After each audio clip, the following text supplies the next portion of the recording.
Welcome back to Stall Talk, all you Stall Talk babes. I'm Jenny Lee Harrison, and this is Cassandra Wilkins. Welcome back to Stall Talk, the place where women feel comfortable to be their true, authentic selves, just how we are in the bathroom stall. And we have a very festive show coming up. We're going to be speaking with a children's book author who talks to us all about, hey, life might not be spotless, but it can still be a lot of fun. So stay tuned.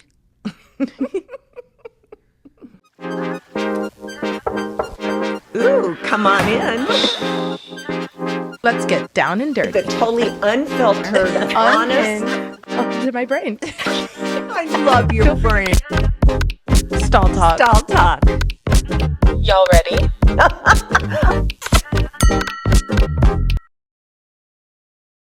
Stall Talk is brought to you in part by Cura, high-quality hair extensions. So today's pop culture topic that's all over the news is Colleen Hoover again. Do you know about Colleen Hoover? I do, because I know you're such a fan. I am. I'm a really big Colleen Hoover fan. She's actually who got me into reading. Yeah. Really? I'm like a book girl now. I have a whole bookshelf. Half the bookshelf is Colleen Hoover. Really? Yeah, so a lot of the books that I read last year are now becoming movies. Earlier, remember how we talked about It Ends With Us? Mm-hmm. In fact, because I watched it last night. Did? Yes, because you kept wanting me to watch it. Oh my gosh. It's very controversial. Yeah, it was a tough watch. And I know that our producer, Rachel, even told me she knows how I am, and I'm kind of Pollyanna and always, want everything to be nice. And she said, you have to be ready for it. And so I did. I was ready for it. But brilliant acting. And I mean, and luckily it didn't get as harsh as I was preparing Yeah. But I was thinking of you the whole time. Because I know you're such a fan. I was thinking, this is what Cass reads, all the books. To be honest, It Ends With Us wasn't my favorite of all of her books. So which one was? A lot. My top book is Ugly Love, and second is Verity, which I'm so excited about because Verity is now going to be her next movie after It Ends With Us. Right, I heard about that. Now, what's the plot of Verity then? Oh my gosh, Verity is so good. So basically, it is about a woman who's a writer, and she ends up becoming a ghostwriter for another author. So a man approaches her and is like, my wife is sick. I need somebody else to complete her books. And I'm trying to say it without spoiling it because it's such a good read. It's one of her best books ever. Really? But she basically goes in, moves into the same home of the lady who's sick and can't finish her books. And she's reading all of her stories and all of her writing and discovers a lot of things. So it gets it's really different from all of her other books. All of her other books are very romantic. Some people don't like them because they say that it romanticizes unhealthy relationships. I personally really love her books. They got me into reading. To me, reading books is entertainment, an escape. It's like watching TV. So it's It's so good that you do that. I'm very proud of you because it's really good for your brain to read books. I don't read enough books, and I know that we were talking earlier. And I'm more of a nonfiction person because I have all these animal books, and I'm the chicken expert, and I read it. I've got books, donkey books, and all that. But I think of you because you're a novella girl. I know just that. like reading about sex, so I enjoy it. Well, novellas are romanticism. I will say the author that we used to read when I was growing up was Danielle Steele. Okay. Have you ever heard of her? No. Can you tell me about her? So she has, oh my goodness, she's a woman that I remember reading about that she had a bunch of kids, 8 kids or something. Wow. And the way that she used to write is at night when she'd get all the kids to bed, she'd go in her laundry room, which was the only room that she had peace and quiet, and just would be writing her books. But she's a novella, so a romance. Okay. It's always romance books, and we were always reading them. But book reading's so good. And especially here with the holidays, and are you excited about the holidays? What are you going to be doing? I love this time of you year. gonna I be with actually I have Dad, books for each season too. So it's like I have my winter books. It's the winter book I'm reading right now is very cutesy. She gets stuck inside in the winter with her neighbor.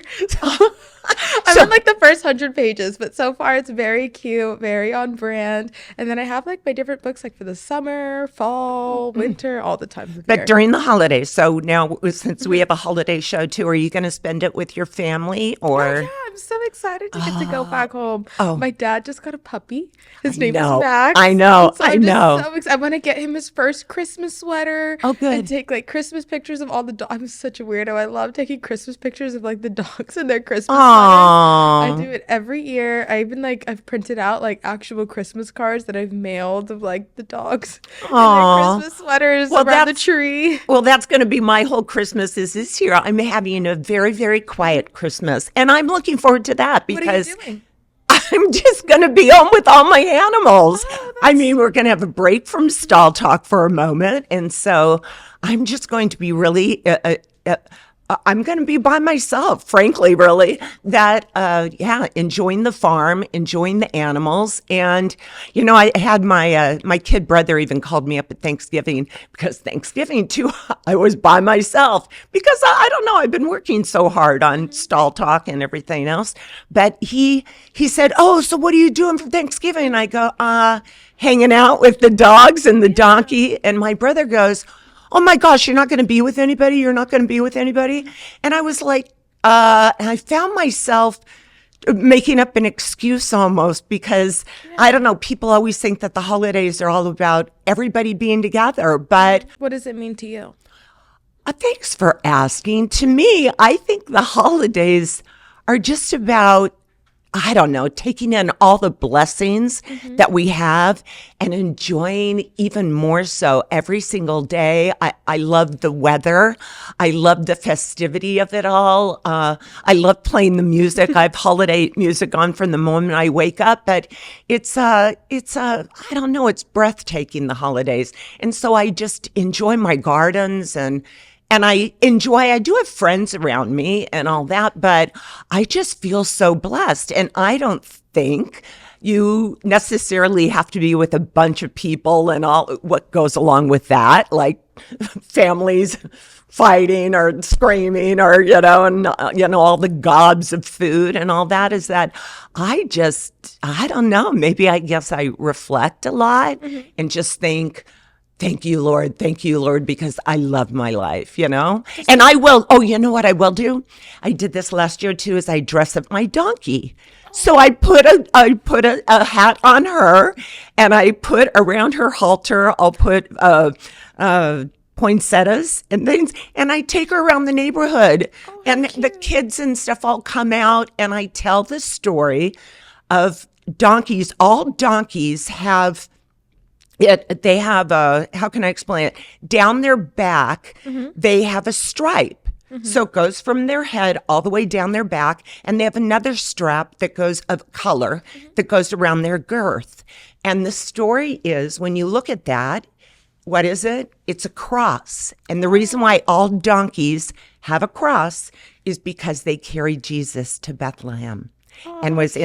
And that's the story of donkeys. So see, I feel like, come on, who gets to walk around their neighborhood with a donkey and celebrate the holidays, right? So yeah, rock on. I love that you're able to bring some holiday joy to the kids in the neighborhood. I'm curious, for people who are listening and have similar experiences, does it ever feel lonely, or how do you keep yourself from feeling that way during the holidays? Being alone does not necessarily mean that you're lonely. Okay. So I'm alone, and yet I feel totally enriched. I will say, I know I feel so not alone because I'm surrounded by animals. So I surround myself with living things. And I think that everybody can do that, even if it's have a plant in your house. I love my plants. I mean, not only my gardens, but my plants inside, and I nurtured them and I watched them grow. And even like you and I have shared, because we're so animal passionate, that you got your frogs even recently. And so I thought, oh my gosh, I want another animal inside my house besides the donkey and the chickens and the doggies. Yeah. But so I went and bought a small fish aquarium, So and cute. I love looking at my fish. So no, I don't feel lonely. But again, I surround yourself with living things. I think that's the best advice that I can give to people, that might enrich you, and it certainly does me. I love that. Well, thank you for sharing that with them. You know? So also coming up, as I talked about with this festive season, we have this wonderful children's book author. So that's I'm really so excited. Yeah. And she has a book called Hanukkah Pajamas. and she's I know that she was originally a children's teacher, and she was so enthralled with that and teaching and reading books like Yes. you. So now she's a book author. I'm so excited. I know. And she started this when she was later on in life. So again, it proves that all you stall girls out there, you can always recreate yourself, right? I love that. Yeah. Anytime. Yeah, we have a lot to learn. So stay tuned here on Stall Talk. Let's please give a warm welcome to Dara Henry, who is a former elementary school teacher, and now she is an amazing author for a children's book called Hanukkah Pajamas that launched in September. And we are so excited to have you here today on Stall Talk. So welcome. Thank you so much for having me. I'm so excited to be here. So can you tell us a little bit about your background and really what steps did you take to get to where you are today? So, as you mentioned, I have a background in elementary education. When I went back to get my master's degree, I went from reading adult books, which is, what most grown-ups do, to reading children's books again. And I just fell in love with children's literature and just wanted to be immersed in it and not just read it, but start to write. And I took classes. It was so much fun. And I just thought, I wonder if I could do this as, a profession at some point. I took it up as a hobby and I took classes. And then a few years ago, I decided I wanted to possibly become published. So I went ahead and started joining groups like SCBWI and 12 by 12 Challenge. And I got involved in the community and got an agent. And then fast forward a few years, here we are. Wow. Do you think that being an elementary school teacher kind of opened the doors for you to pursue writing?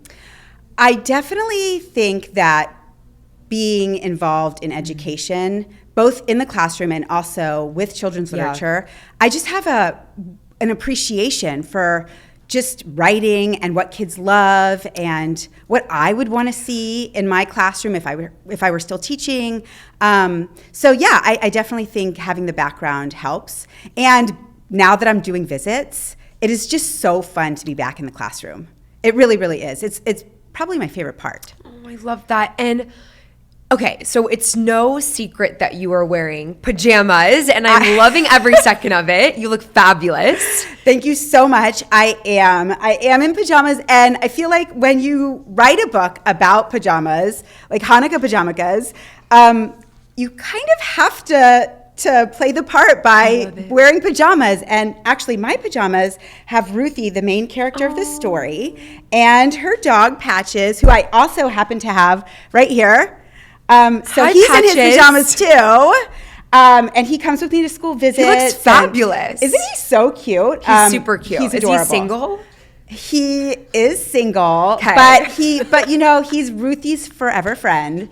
Okay, so he's, like, taken. Yeah, he's taken in that way. Yes, but he's just so fun, and he's also in pajamas.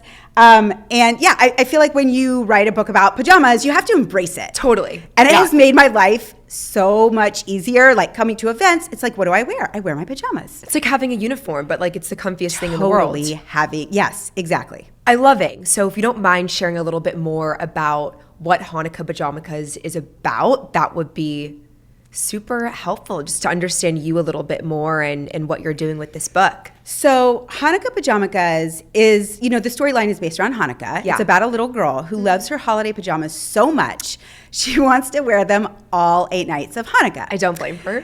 And her parents say, okay, but you need to keep them spotless. You can imagine how well that goes for a child to wear their pajamas all 8 nights. She gets dirtier and dirtier. And so life does not go according to plan for Ruthie. But one of the messages, and I think this is actually one of the main themes that I really want kids to embrace, I hope that they embrace, is that life doesn't generally go according to plan for any of us. And for a child who wears pajamas all 8 nights of Hanukkah, the same thing is true here. She gets dirty and messy, but she still has fun and she still enjoys her holiday. She spends time with her family. She eats festive food. And one of the things I tell kids is that life is not spotless, but you can still have fun. Life is going to kind of, be messy sometimes, but we can still embrace it and just have a good time. That is super powerful and so necessary, I think, for kids to learn that at a young age. I mean, even for me being 27, I'm learning that to a T right now, like with my recent layoff and then recent heartbreak. Shit happens, pardon my French, but it's like, how are you going to embrace it and move forward regardless of those things? And I love that Ruthie is an example for kids to be like, how are you going to show up when it gets hard? Like, you can still enjoy and embrace life, and that's such a powerful message. Thank you so much. Yeah. I mean, for me, and one of the reasons that it was a message that I really felt like I wanted to convey is that I'm a planner. I love plans. But as I've gotten older and had children, I have 3 children, I've realized that plans don't generally work out. I mean, I want them to work out. I really, really do. Yeah, because like I love intention. them. I love them, and they make me feel like I have control. But the truth is that I used to get really, really upset when my plans didn't work out. And, life didn't go like I thought it was going to go. And it's been a bit of a challenge for me to embrace the messiness. And so I think as I've gotten older, I've become more comfortable with that. And I realize, okay, things didn't work out. Now we have to kind of roll with the punches. So I'm glad you're embracing it. And I actually think that I probably started to embrace it way later than you. So congratulations on embracing it. And hopefully this book will help families and children do that. Thank you. And it is so cool because when you're sharing, Ruthie's experience wearing her pajamas for all of the 8 nights, and I do see myself in her, and I'm curious if you had the similar experience of writing this book.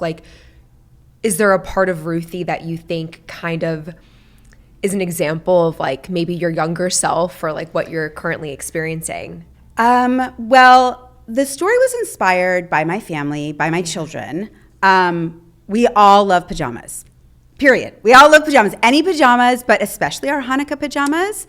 And I became inspired one day when I couldn't get my kids out of their holiday pajamas in January. So the holidays had come and gone, and they were still wearing their Hanukkah pajamas. And one morning, I was like, come on, let's get dressed, let's go out. And they were just having too much fun. Yeah. And I said, there's really something to these holiday Hanukkah pajamas. And at that moment, I decided, to start working on the story. And the story, Ruthie really kind of embodies a lot of their characteristics. Yeah. Mine too. I mean, I get really excited about the holidays. Love the holidays. And so in that, Ruthie is a little bit of me. Yeah. But the story really, I have a son who doesn't really mind wearing dirty clothes, and it grosses me out, to be quite honest with you. And I came up with the word spotless because one day he was digging through his hamper, and he really wanted to wear these special pants, and they hadn't been washed. Yeah. And he was digging through the hamper, and I said, you really can't wear them. They're dirty. Yeah. And he said, but Mom, they have these really deep pockets for rocks and my retainer. And I was like, no, this is disgusting. But guess what? He didn't care. The dichotomy between what I thought as a grown-up, you need to be clean and wear nice, clean clothes. And he just wanted his special pants. So the story kind of came from that, all of that. My family and embracing mess. Wow. And, yeah. What is your message? Because I know obviously you're Jewish, and I am too, and that's something that's very near and dear to my heart. So what is your message to maybe the Jewish community through your writing and Hanukkah Pajamas? I feel like at this time, it's so important to share in Jewish joy.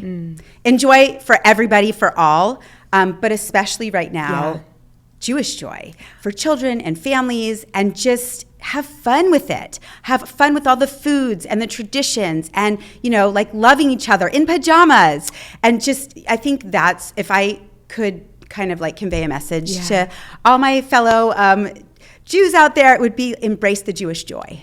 I love, love, love that. Also, going back to really like where you started, which I know is being an elementary school teacher, taking that leap into becoming an author, a published author, what was that journey like for you? Like, how did you take that leap, and like maybe what was your first step? So, as I mentioned, when I was in graduate school, I started studying children's literature again. And once I decided I wanted to start writing, I took classes, but then, like you said, there was that leap between like just kind of wanting to make it going from being a hobby to, possibly being a career. Once I got involved in writers groups such as SCBWI and 12 by 12, and there are others too, I realized that I kind of had to immerse myself, both in the community, which the writing community is so great. Everybody is so supportive. If you are somebody who wants to be a writer, or if anybody out there wants to be a writer, I highly recommend getting involved. They're so generous with, insight and feedback. And in any event, once I got involved, I realized not only did I need to be involved, I also needed to take steps like possibly get an agent, which I now have. And all of that, you don't do it all at once. It's a process, right? So I kind of went through that process for a few years. And then after I secured an agent, about 2 years later, we sold our first book. Unbelievable. So, yeah. I feel like that process went pretty quickly for you. It seems that way. It was long in the process, but when looking back, I think, it really wasn't that long, but it felt like a long time when you're getting rejected and trying to figure it out, Yeah, So. especially when like you're putting your heart and your soul and your dreams into this book. Like, I feel like especially with creating any sort of business, it can just feel so much deeper when it is a rejection versus like you working for someone else when it's not your dream. So Exactly. I can absolutely relate to that. Yeah. Wow. Curious, what do you love most about writing? Like, what does it bring for you? I love finding that kernel, that whether it's a theme or something that I want to convey. It doesn't always go smoothly trying to figure out what the actual story is going to be, but nothing is better than when you say, oh, I have this idea and I really want to bring it to kids and families. And like I said, it's not always smooth sailing trying to figure out the story, but I do. And I love writing first thing in the morning with my cup of coffee. The house is quiet. It's a lot of fun. What do you normally write about in the morning? I try to write a little bit every day. And usually it has to do with, I have actually a work in progress, a folder. So I try to like sift through and see whatever idea is calling to me. Do you have a prompt, or do you just free write? I don't have a prompt. Okay. I don't know. What I often do, I could be anywhere, like even here today, and I might get an idea and I jot notes down in my phone or in a notebook, and then I come back to those later. Like some ideas, you just can't get them out of your mind. And I say, okay, this one needs attention. And sometimes, an idea might just go on the back burner for now. So when do you know if an idea is a good idea? That's a really great question. Sometimes I actually don't know initially. I might jot down a ton of notes about it and start writing. And generally, if I feel that there's a real story there, I can continue to write. If I have some kind of vision for it, it just flows. If the writing flows, generally I know that it's going to be a great story because there's just so much to write about. It just comes from me. And sometimes I really just say to my kids, or, I say I need some time, and I could write a draft in one day. And that's, it's not the final draft, but it's a draft.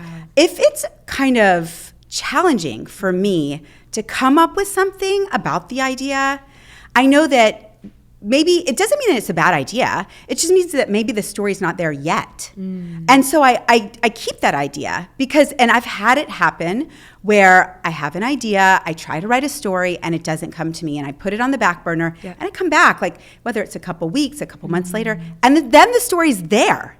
So yeah, and I actually have had that happen on numerous occasions. I'm currently going through this right now because what my idea was 5 weeks ago is like so heart-centered and in alignment with where I'm going, and it wouldn't have happened if I didn't go through the things that I had to go through. And sometimes it's because you're focusing more on your emotions and your feelings and you're taking the time to write things down and, you're kind of honed in a little bit of a different way.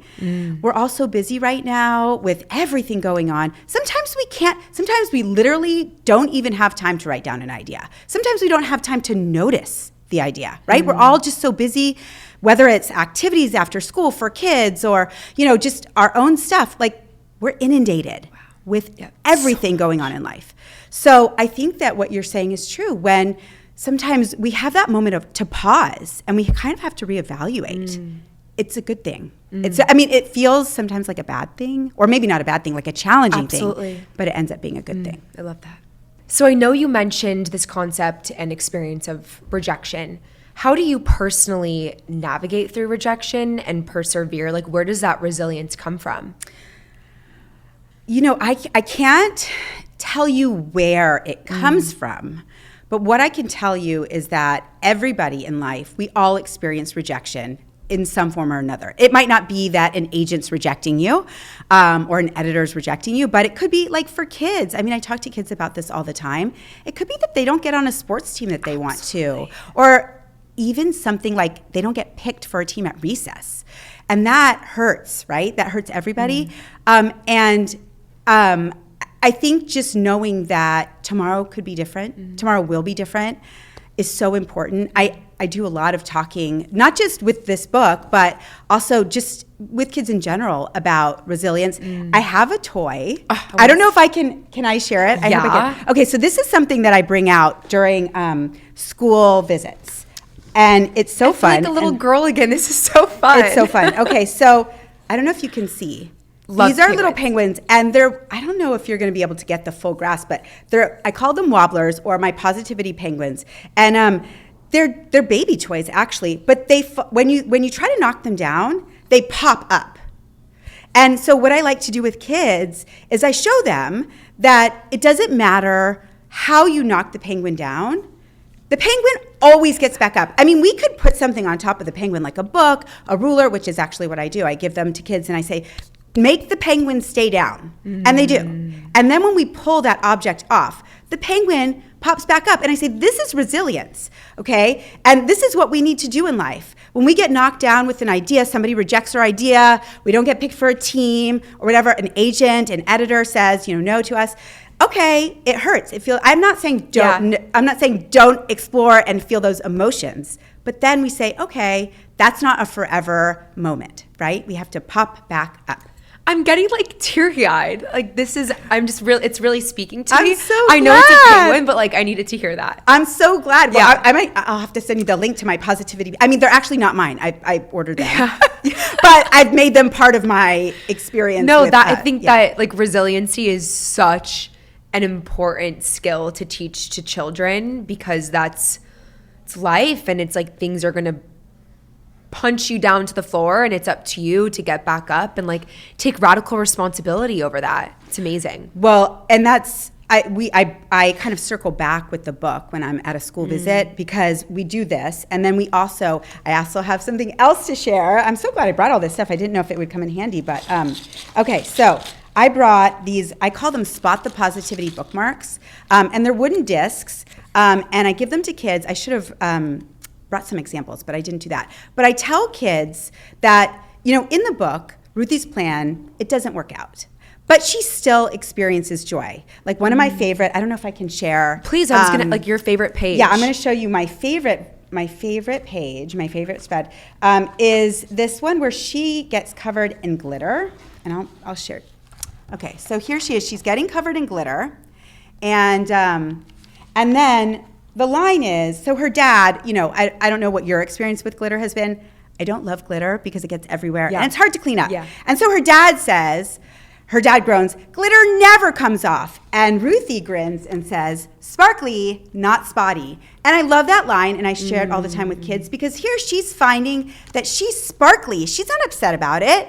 And it just goes to show you that you can be positive even when you make a mess. Yeah. And so I tell kids, we come up with messages. It could even be a picture. Sometimes, they're like younger, like kindergarten, and they don't necessarily write a message. But we write things on these bookmarks so that they have them to take home, and that whenever they look at these bookmarks, I had a kid write, never say never, or keep trying. Or I had some child just draw a picture of a flower, and I say, whatever it is that you write on here, every single time that you look at your bookmark, it should be a reminder to you that you can be positive even when things don't go according to your plan. I love that. So I love that you're doing tons of school visits, which is great to get yourself and your book out there. What is your favorite part about being in real time with children who are reading your books at home? It is so fulfilling and rewarding. Well, with a background in education, I just love being at schools. I love being back in the classroom. I miss it. I miss it quite a bit. So being back in schools, when I have a teacher or a librarian welcoming me, it feels so great. And then I get to see the kids, and it's so fantastic. And I love being there, and their energy is so great, and seeing them embrace the story and embrace the messages. And, I hope that they take away, especially about not just Hanukkah, which I definitely want them to embrace, I hope, but also positivity and resilience. I think that's so important for children. But being back in school, it's like my favorite thing. Last question. Knowing that, people are tuning in right now, listening to this, what is the one key message or takeaway that you want our Stall Talk audience to leave with today? Well, coming up with one is hard because there's so many really great messages and things that I would like to share. But I would say, just be resilient and work hard.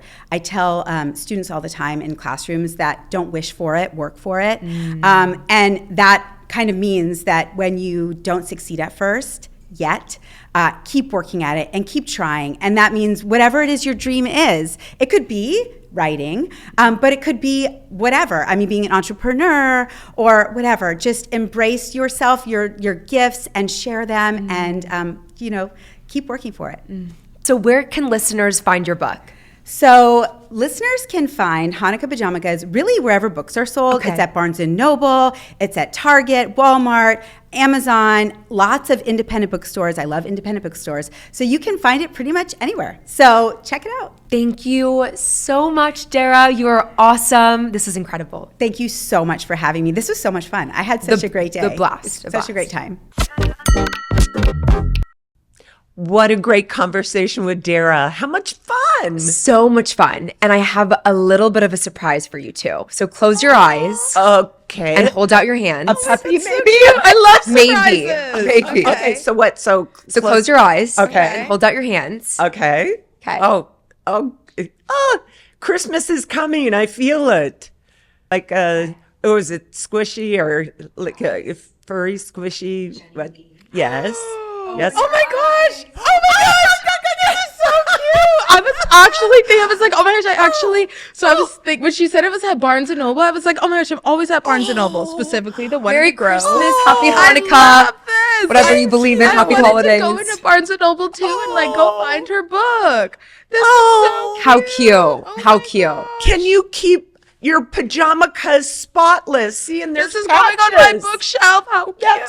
So cute. Oh, I love this. see, doesn't her books? It just brings so much joy. I know. right? Did you open the first page? There's a little note in it. Yes. Whoa. To Jenny Lee. This is so sweet. Thank you for welcoming me onto the Stall Talk set. Happy holidays. I get Wow, so Dara. geeked about getting books with authors' signatures on it. I love it. This is so cute. And she is so special. I love this woman. I met her. We were just sitting down next to each other in the middle of Dallas Airport. I love that. That's how, yeah. So what happened is I was there and I was doing this autograph thing for the show Dallas. And so I was sitting there waiting for a flight back to LA, and she was sitting next to me and she was going back to LA. LA. So then we started talking, where do you live? And she lives in a horse area. I said, well, what are you doing? And she was just returning she said, well, I'm actually a children's book author. And she just did a signing. That's so cute. So as soon as we started talking, I said, oh my gosh. And I was there with Rachel, who's our producer. Yeah. And I said, Rach, get over here. She has to be on Stall Talk.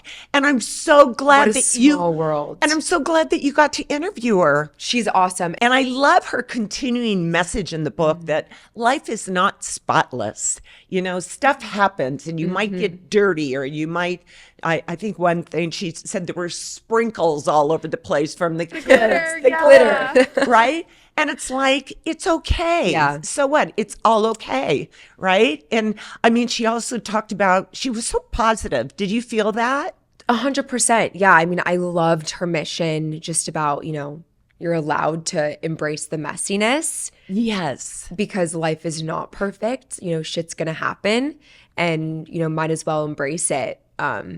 Yeah. That it's all about the journey. And I'm so into that, is that so many of us, and I work on it, but so many of us, we just want to get to the end result. What's our end result? Frankly, I have a very close friend that it's like, I'm saying, you have an opportunity, go through the door. And lots of people go, well, what's in it for me? What's behind the door? Well, the opportunity is you get to walk through the door. Just go, try, be out there. Like her and her books. And she has another one coming out soon. She's just rocking and rolling, right? It's not a novella, but you know, I love this. This is very cute. Yeah. And I didn't know that we were going to get one. Oh my goodness. I love this. So again, her positivity, she's so much fun. Love her. Yeah. I've already gotten some notes from her. So she's a Stall Talk babe. We need more of those, right? Agree. Are you guys going to be in your pajamas for Christmas? I'm in my pajamas. Literally, before we come to the studio, you guys and I walk in my sweatpants and my hoodies. I put on my outfit. I never see you doing that. Yeah, I normally get here a little bit before. Okay, so love I'm it. always in my sweatpants and hoodies, and then the second we're done filming, I'm back in my sweatpants and hoodies, and then I go get myself a little dessert, and then I get home and I get in bed. That is my schedule when we film. That sounds fabulous. Oh, it's great. I'm jelly. It's so great. So Skylar, what do you do during the holidays?